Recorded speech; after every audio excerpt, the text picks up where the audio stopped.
everybody, welcome back to the Dirty Pat Walsh channel on YouTube with me, your host, Dirty Pat Walsh. hmm So, I was, I haven't been vlogging much because there's not much to vlog about, really. There's not much going on.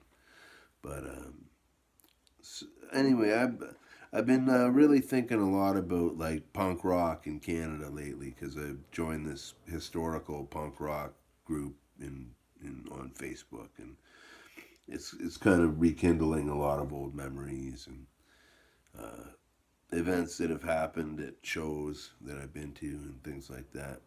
And I can't remember why I was talking about Joe Buck a lot. I made a comment about Joe Buck, um, and it got me thinking about some Joe Buck shows we did. Now, this one in particular, I want to try to keep this brief. But yeah, one of these gigs in particular, it was at Market Hall in Peterborough. If you're Market Hall is a big, huge empty room basically. So and there was very few people there. Um, it was a punk rock show. It was about, I don't know, six bands on the bill. Joe Buck was one of the opening acts. The headlining act was the BFGs from Toronto with a bunch of fucking goofs who are a great band. I could do a whole video on them. Maybe I will sometime. Um, so yeah, so we got there was a bar across the road from Market Hall called the Sea Hag. So we went over there and got pretty ripped before the show. Uh, I think all of us puked on the doorstep going in. Um, so we went up the stairs into the hall. Uh, we played our show.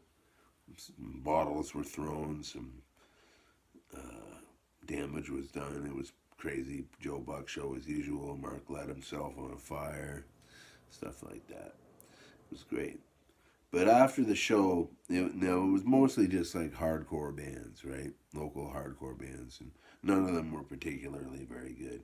And most of the guys in Joe Buck didn't really like hardcore. They liked um, like the earlier stuff, right? And like the Stooges and things like that. So they all split and went down to the Only to drink. And so I decided to stick around for a couple of the other bands. Maybe stay long enough to see the BFGs. And now I was ripped. I was really fucking loaded drunk. And something was. I had a I had a chip on my shoulder for some reason. Like I just like not many people really like Joe Buck. I guess we had a different sound. We had a more, I don't know, sophisticated sound. I think for being a two chord punk band, we were a lot more like what the guys liked, like the Stooges and the MC5 and the Sonics and stuff like that. Than your typical like fucking like hardcore band, right? So but anyway, I decided to stick around. I was all up. I had some. Maybe I was just drunk. I was fucked up and feeling the fire and the rage of being at a punk rock show. Um, and I guess I was like Brian Cassidy, a friend of mine, said he'd never seen me like wild out like that.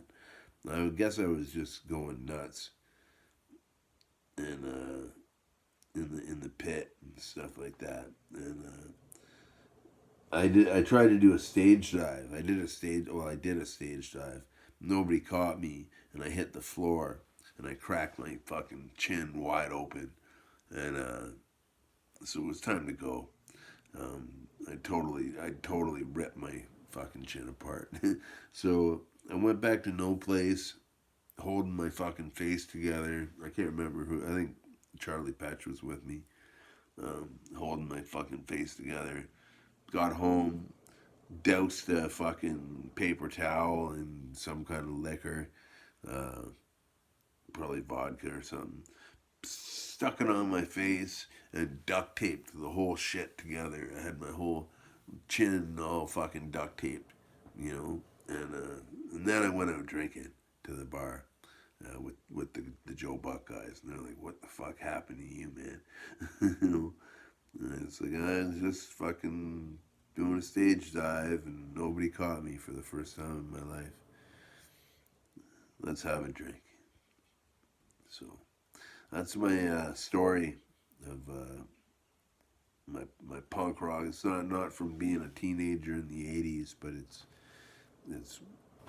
from when I was in my 20s and being fucking crazy, crazy times, crazy days.